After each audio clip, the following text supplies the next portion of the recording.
Que a doce paz do Senhor Jesus continue em nossos corações, continue nos sustentando, nos iluminando, e que possamos aproveitar dessa bênção que Deus, na sua infinita bondade e misericórdia, derrama sobre nós de sempre para sempre. Dando continuidade do Evangelho de Lucas, capítulo 8, hoje vamos começar, que diz o seguinte: Depois disso, ele andava por cidades e povoados, pregando e anunciando a boa nova do reino de Deus. Os 12 o acompanhavam, assim como algumas mulheres que haviam sido curadas de espíritos malignos e doenças. Maria, chamada Madalena, da qual haviam saído 7 demônios. Joana, mulher de Cusa, o procurador de Herodes, Susana e várias outras que o serviam com seus bens. Bom, aqui temos um relato que, se bem me lembro, somente nesse evangelho, que fala das mulheres que seguiam Jesus. E uma curiosidade que muitas vezes a gente tem: como vivia Jesus?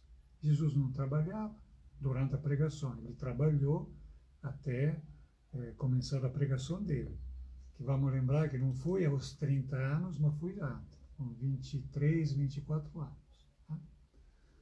Mas de qualquer forma foram depois 3 anos. Bom, então o que acontece? Aqui vai relatado que tinha uma sustentação, um sustento de dinheiro, de bens, da parte dessas mulheres, que efetivamente é um fato também, de qualquer forma, diferenciado, porque as mulheres, geralmente, naquela época, tudo dependia dos homens, ele não tinha recursos próprios, mas aqui eram casos particulares, tipo da Maria Madalena, que a Maria Madalena ela tinha recursos próprios, não, de atividades dela. Essa Joana, que faz menção aqui, que era a filha de um político da época, e de várias outras. Aqui não são nomeadas. E é importante porque uma das novidades que Jesus trouxe para a humanidade é o papel da mulher na sociedade. Porque até então a mulher era destinada, não num segundo plano, mas num plano, como dizer, escondido. Quer dizer, não tinha uma valência assim, pública. Tinha uma importância, sim, mas era uma importância dentro da família. Era uma importância também, tinha a sacerdotessa do templo, mas essa sacerdotessa, elas eram delegadas a tarefas de segundo plano, a tarefas, como dizer, escondidas. Né? Mas tinha. Só que Jesus, ele as colocou na frente, as colocou com coisas públicas. Que depois vamos ver que também a Maria Madalena, ela vai fora de Jerusalém a cuidar de uma casa de amparo aos desamparados. Né?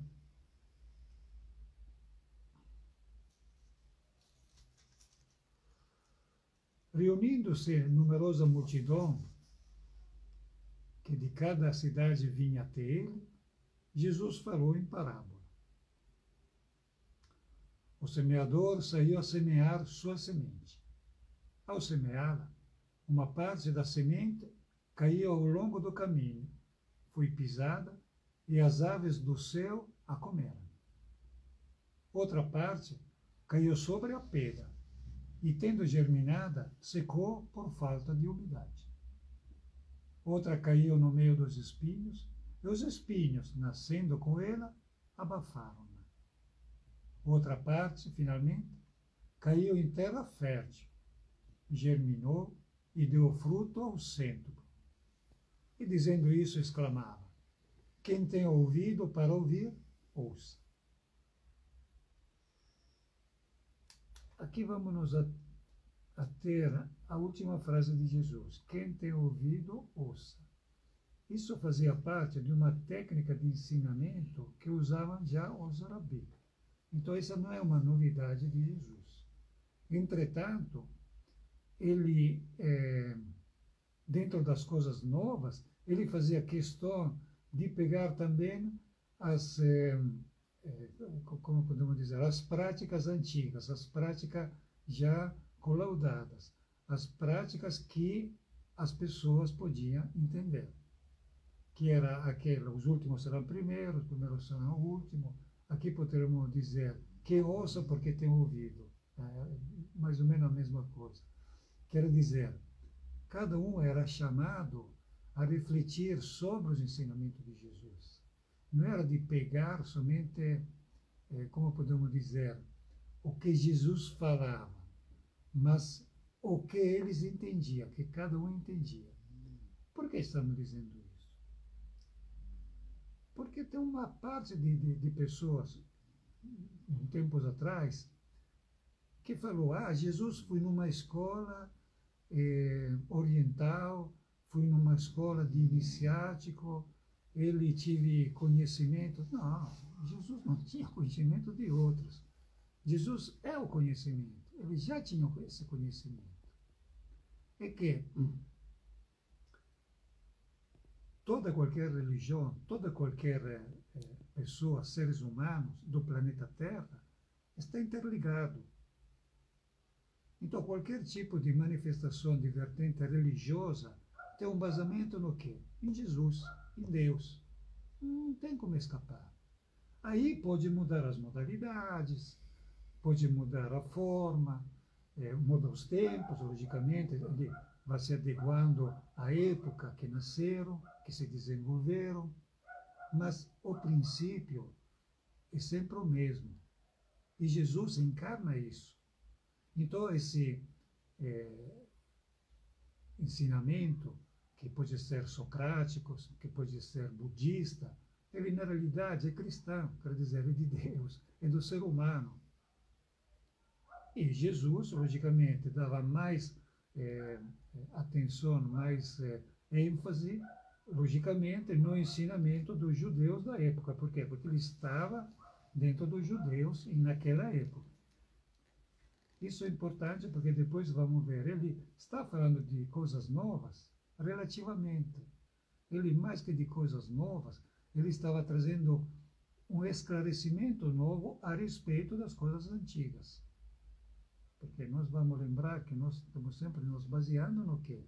No Antigo Testamento, que é praticamente o desdobramento do Velho Testamento, da famosa Torá dos judeus. Bom, dito isso, o que eles falam aqui? A parábola do semeador. Bom, então vamos continuando, que depois vai ser explicado. Seus discípulos perguntaram-lhe o que significaria tal parábola.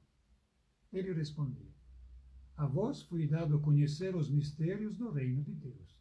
Aos outros, porém, em parábolas, a fim de que veja sem ver e ouça sem entender. E aqui, de novo, Jesus usou a mesma técnica. Para fixar esse ensinamento, fala, então, quem tem olhos pode ver, mas sem entender. E quem tem ouvido vai escutar, mas sem conhecer. Isso são aqueles paradoxos que na filosofia é a verdadeira verdade. Quer dizer, uma verdade deve ser paradoxal, que deve ser tanto verdadeira quanto pode ser, quer dizer, pode ser verdade para alguns, como pode ser inverdade para outros. Aí depende de cada um. Isso aqui, como eu falei antes, está dentro do entendimento de cada um. Tem aquela verdade absoluta, que é isso, que são aquele ponto de vista, aquela situação que é pessoal, que a gente se encontra, e assim por diante. Eis, pois, o que significa essa parábola. A semente é a palavra de Deus. Os que estão ao longo do caminho